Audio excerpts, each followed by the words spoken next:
조갑제 TV 시청자 여러분 안녕하십니까. 2025년 12월 17일 오후 6시입니다. 이재명 대통령이 요사이 각 부처 업무 보고를 받는 자리에서 말을 많이 합니다. 그러다가 실수도 있고 또 속 시원한 점도 있습니다. 주로 실수가 집중적으로 보도되고 있는 건 사실입니다.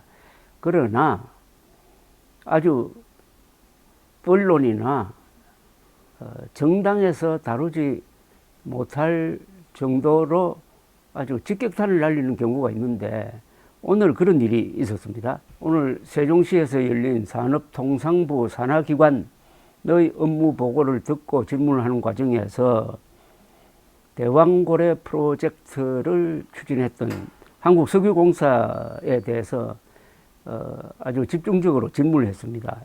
이재명 대통령이 석유공사 사장 직무대행에게 경영실적을 물었습니다.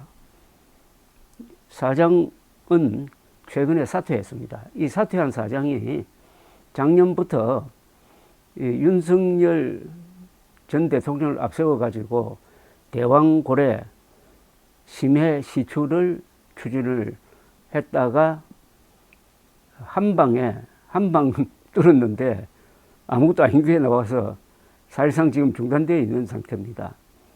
이 대통령은 그 유명한 석유공사냐고 물으며 올해 예상 적자 규모와 원인을 물었습니다.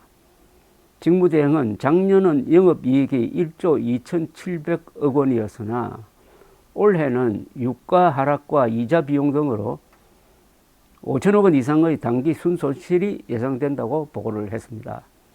이 대통령은 작년, 재작년 흑자가 났을 때도 금융비용은 비슷하게 냈을 텐데 이자 비용 때문에 적자가 난다는 것은 논리적으로 맞지 않는다고 지적을 했습니다. 직무대행은 결정적인 원인은 유가 하락이라고 답하며 공사가 보유한 유전의 손익분기점이 배럴당 75달러 수준이라고 밝혔습니다. 이 말은 뭐냐면은 이 석유공사가 해외에서 투자한 이 유전의 이 생산성이 매우 나쁜 유전을 골랐다는 겁니다. 잘못 골랐다는 그런 뜻입니다. 직무대행은 결정적인 원인은 유가 하락이라고 답하며 공사가 보유한 유전의 손익분기점이 배럴당 75달러 수준이라고 밝혔습니다. 배럴당 75달러 밑으로 떨어지면 손해를 본다는 이야기입니다. 이 대통령은 다른 나라 유전의 생산 원가가 40 내지 50달러 미만인 것에 비하면 원가가 비싸다. 70달러가 넘으면 생산성이 없다고 했습니다. 아까 말씀드린 대로 유전을 잘못 골라서 투자를 했다는 이야기입니다. 동해 심해가스전 대왕고래 사업과 관련해 이 대통령은 생산 원가를 추산해 봤느냐고 물었습니다. 직무대행이 정확한 수치는 없고 변수가 많다고 답하자 이 대통령은 변수가 많으면 안 해야 되는 것 아니냐고 되물었습니다. 이 대통령은 사업성 개발 가치가 있는지 없는지도 모르는 것에 수천억 원을 투자하려고 했느냐며 매장량을 추산하면 생산비와 국제 유가를 비교해 가치를 계산하는 것이 당연하다고 했습니다. 직무대행은 1조 원 정도 있으면 경제성이 있다고 보고 있다고 답했습니다. 1조 원 정도가 이게 유전의 무슨 가치를 말하는 건지 투자액을 말하는 건지는 좀 불분명합니다. 어쨌든 이재명 대통령의 추궁하는 관점은 뭔가 대충 계산이라도 하고 뚫자는 이야기를 했어야 되지 않느냐 하는 건데 이건 출발부터 작년 6월 3일입니다. 6월 3일 느닷없이 국정브리핑이라는 걸 한다면서 윤석열 대통령이 140억 밸러의 초대형 유전이 있을 가능성이 매우 높고 세계적 회사가 이를 보증하고 있다는 식으로 터뜨렸습니다. 140억 배럴 유전이라는 것은 21세기에 와서 발견된 적이 없습니다. 그리고 그런 유전이 나온 데는 세계에서 딱 정해져 있습니다. 중동, 알래스카 또는 카스피해 근방, 베네수엘라 근방 이 정도인데 해저 유전이 콩알 만한 게 하나 나왔다가 막 끝나버린 동해에서 그것도 깊은 바다에서 그런 게 나온다고 터뜨려 놓았으니까 얼마나 큰 충격이었겠습니까? 많은 나중에 뚜껑을 열어보니까 그런 결론을 낸 회사가 세금도 제대로 못 내는 1인 회사였던 것입니다. 그 회사의 데이터 그걸 가지고 대통령으로 하여금 선전적 발표를 하도록 하니까 산업부가 그리고 이 석유공사는 신이 나가지고 언론을 속여 먹기 시작을 했습니다. 멍청한 언론이 거기에 타가지고 연일 산유국의 꿈을 퍼뜨렸는데 그나마 자그마한 언론들이 집중적으로 파헤쳐 보니까 이게 황당무계한 거다. 대국민 사기의 가능성이 매우 높다. 저도 그런 생각이었습니다만 하는 바람에 브레이크가 걸리기 시작했고 야당이 지배하는 국회가 국가 예산을 들여서 시추는 못한다 하니까 석유공사가 들여서 시추를 하나를 했습니다. 그게 천억 원이 들었어요. 1,000억 원이. 예상대로 여기는 그런 큰 유전이 있을 만한 곳이 되지 못했다는 게 지질 정보로서 확실하게 됐습니다.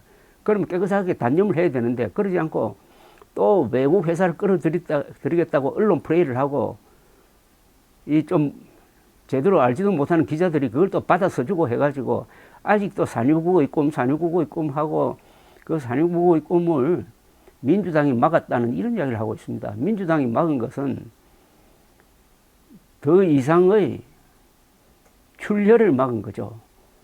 윤석열 정부가 계속 있었다면은 어떻게 되겠습니까? 안 그래도 자본 잠식 상태인 석유공사가 거덜 날 때까지 계속 뚫었을 겁니다. 10개 뚫으면 1조가 날아가는 겁니다. 그런데 윤석열은 자기가 비상계엄을 선포할 수밖에 없었던 이유 중에 하나가 바로 국회가 대방골의 시추를 막았다. 이런 걸 또 예로 들기도 했습니다. 그런데 그런 거에 비하면은 이재명 대통령의 오늘 추궁은 좀 두루뭉실한 편입니다. 이재명 대통령은 자본 잠식 상태, 부채가 21조 원이나 되는 회사입니다. 해소 방안에 대해서도 물었고 직무대행은 우량자산 위주의 재편과 구조조정 계획을 밝혔습니다. 이 대통령은 생각처럼 쉽지 않다면서 유가가 계속 떨어질 것 같아 전망이 좋지 않다고 했습니다. 또 석유공사 보유, 해외 유전의 국내 도입 기여도를 물었는데 직무대행은 수입량의 5% 미만이라고 했습니다. 해외 유전에 투자해가지고 거기서 생산한 기름을 우리가 수입하고 있는 것의 전체의 비중이 차지한 비중이 5%밖에 안 된다는 겁니다. 사실상 실패했다는 겁니다. 그러니까 지금 석유공사가 자본 잠식 상태인데 자본 잠식 상태에 있는 회사가 140억 배럴짜리 유전이 발견될 가능성이 높다면은 거대한 메이저 그룹이 너도 나도 끼어들어가지고 우리가 투자하겠다고 나서야 될 것 아닙니까? 단 한 회사도 나오지 않고 자기 돈으로 시추했다가 1,000억만 딱 날려버리고 말았습니다. 다행히 1,000억 원입니다. 그런 점에서 오늘 이재명 대통령의 지적은 상당히 꼭 해야 될 이야기를 했는데 그보다는 더 심하게 다그쳐야 됐을 것이라고 생각합니다. 대왕고래 프로젝트를 대국민 사격으로 규정했어야 될 것이라고 생각을 합니다. 감사합니다.